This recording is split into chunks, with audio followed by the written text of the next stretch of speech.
Bonjour à tous. Donc aujourd'hui, je vous fais une vidéo pour vous parler des différents chemins de Compostelle qu'il existe en France. Je vais vous parler des 4 voies principales et ensuite des variantes et des chemins qui se sont créés après. Et je vais vous faire d'abord un petit résumé historique.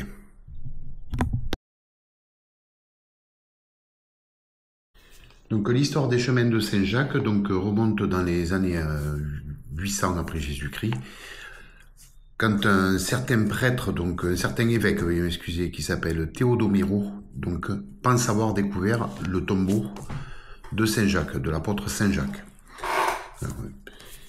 Et un des premiers pèlerins qui aurait entrepris de rejoindre à pied la tombe du saint homme serait l'évêque Gondescalc, qui serait parti de chez lui, du Puy-en-Velay, et aller jusqu'à l'actuelle ville de Santiago de Compostela. Puis il a refait le trajet en sens inverse. Donc la première étape pour y aller, c'était pour rentrer en contact avec le sacré, et au retour en fait pour préparer à revenir à une vie profane. Voilà. Et après l'histoire a évolué, et les pèlerins ont afflué de l'Europe entière au départ par des voies, des chemins romains, etc., etc. Donc ça c'était, je vous ai fait un condensé, parce que sinon l'histoire pourrait durer 2 heures, et je vais essayer de faire une vidéo pas trop longue.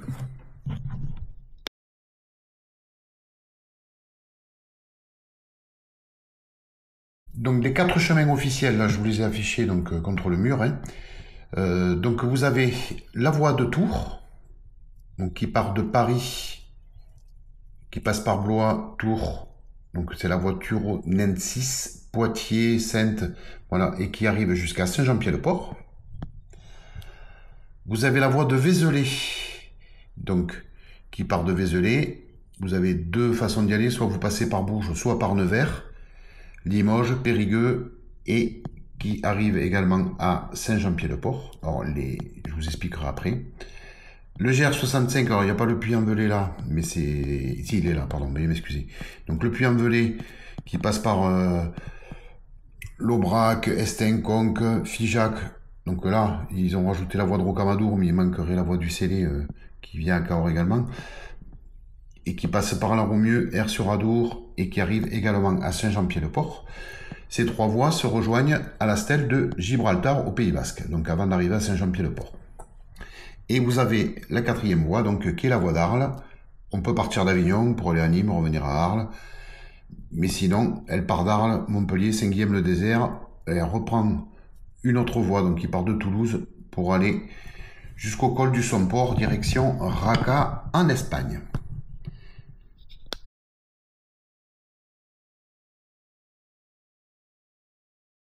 Donc la première voie, c'est la voie du Puy-en-Velay.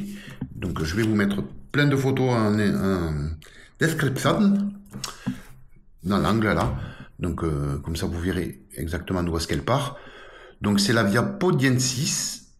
Elle fait exactement à peu près 755 km. Donc c'est le GR65. Il y a des chemins d'approche, ce qu'on appelle les chemins en fait, qui la rejoignent, pour continuer sur... et j'ai vu des Suisses ce matin à l'octroi, qui avaient emprunté cette voie-là. Donc il y a une voie qui s'appelle la Via Gebelensis, qui part de Genève et qui rejoint la voie du Puy. Donc je vais vous mettre bien sûr les photos au fur et à mesure. Et vous avez aussi le sentier de Cluny. Donc on peut partir de Cluny pour aller jusqu'au Puy-en-Velay. Donc la voie de Cluny fait 322, donc vous lui rajoutez vos 755 km qu'il y a. J'ai pris des notes parce qu'il y a pas mal de chiffres.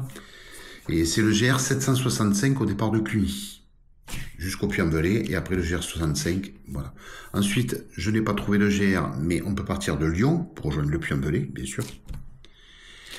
Vous avez également, dans ces voies qui se rajoutent, vous avez la Via Arverna, qui part de Clermont-Ferrand, qui va jusqu'à Cahors. Donc on rejoint le GR 65. Vous avez la voie de Bénévent-l'Abbaye, donc qui est dans le 87, si mes souvenirs sont bons, au niveau de Limoges, enfin dans la région de Limoges. Donc Bénévent-l'Abbaye, vous passez par Rocamadour, et là à Rocamadour, vous avez deux possibilités, soit vous prenez la voie de Vézelay, soit vous continuez sur la voie du Puy-en-Velay, et vous passez par Cahors. Vous avez une variante, la variante du Célé qui est dans le Lot, donc il y a deux variantes dans le Lot. Donc cette variante fait 120 km environ, donc au départ de Figeac. Donc c'est-à-dire que à Figeac arrive le GR65 et il y a trois possibilités. Vous pouvez faire Figeac par le GR65 aller jusqu'à Cahors, Figeac par la voie du Célé, allez, et vous arrivez à Cahors, ou par Rocamadour Cahors. Donc il y a ces trois possibilités. Donc la voie de Rocamadour, je vais vous en parler de suite. Donc elle fait 253 km. Si vous faites Figeac, Rocamadour, Cahors. À Rocamadour, à savoir que vous retombez sur la voie qui est là de Vézelay. Donc vous pouvez repasser par Agen, par le 652 et reprendre le 65 un peu plus loin. Ou même repiquer Rocamadour, Périgueux et reprendre la voie de Vézelay. Tout est possible. Donc dans l'Aveyron, à partir de Conques, donc vous avez la liaison Conques-Toulouse, c'est-à-dire que vous n'êtes pas obligé de passer par le Lot, ni par Rocamadour, ni par Cahors.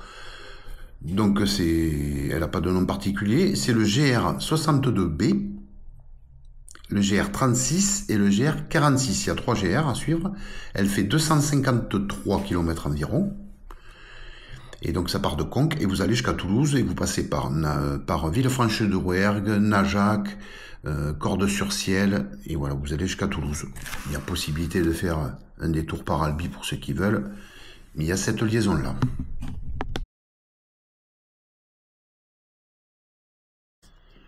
La voie de Tours. Donc vous pouvez partir de Tours, mais vous pouvez également partir de Paris, de la Tour Saint-Jacques. Donc c'est la voie Turonensis, voie de Tours, donc elle fait 1027 km. Voilà. Et en chemin d'approche, ce qu'on appelle les chemins qui rejoignent, donc par le GR 655, vous avez le sentier de Bruxelles.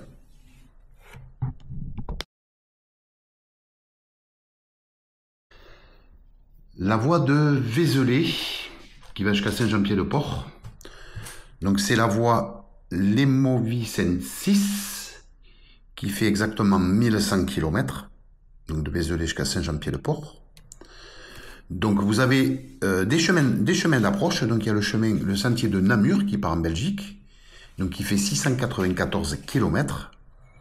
C'est le GR 654, c'est le même GR que la voie de Vézelay. Ensuite vous avez la Via Campanienne 6 qui part de Rocroi dans les Ardennes et qui va jusqu'à Vézelay. Et vous pouvez faire Paris-Vézelay-Sens.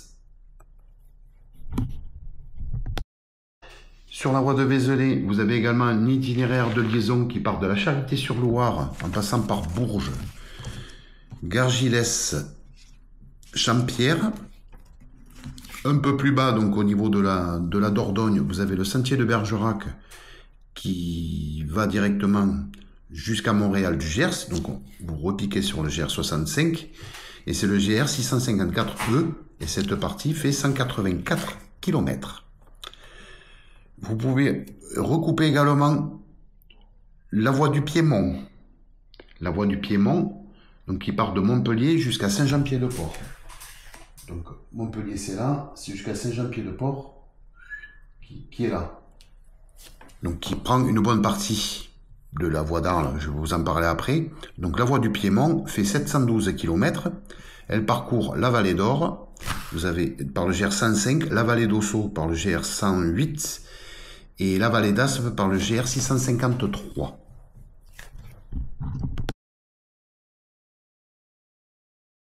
La voie d'Arles, donc comme je vous ai montré en début de vidéo, donc elle peut partir d'Avignon, mais vous pouvez partir également d'Arles. Donc c'est la Via Tolosana, voie d'Arles, 758 km, GR 653. Vous avez le sentier qui part de Briançon, donc qui la rejoint, comme je vous ai dit précédemment.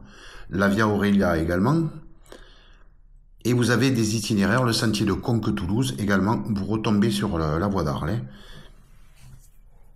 Alors la liaison Conques-Toulouse, je vous l'ai pas dit. Si, je vous l'ai dit. Donc c'est très bien.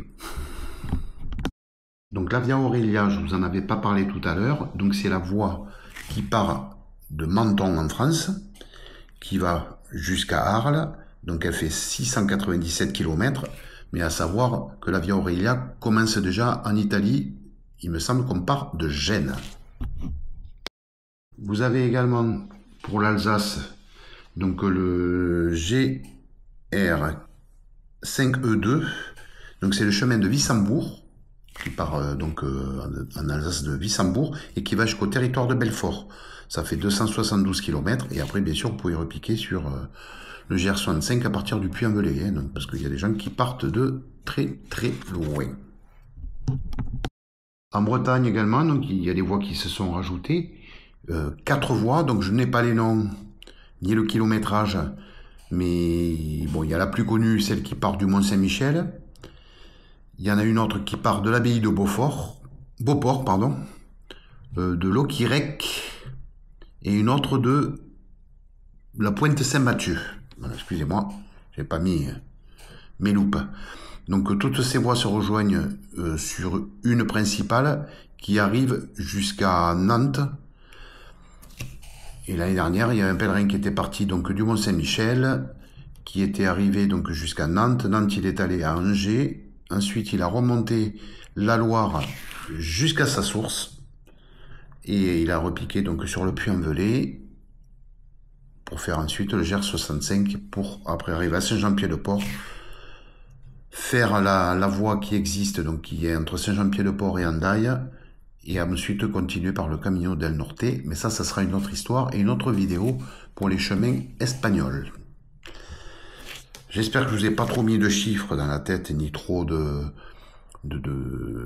données. C'était pour vous dire qu'en fait, on pouvait partir un petit peu de partout, qu'il y avait des voies qui se sont rajoutées afin qu'on puisse repartir sur des voies principales.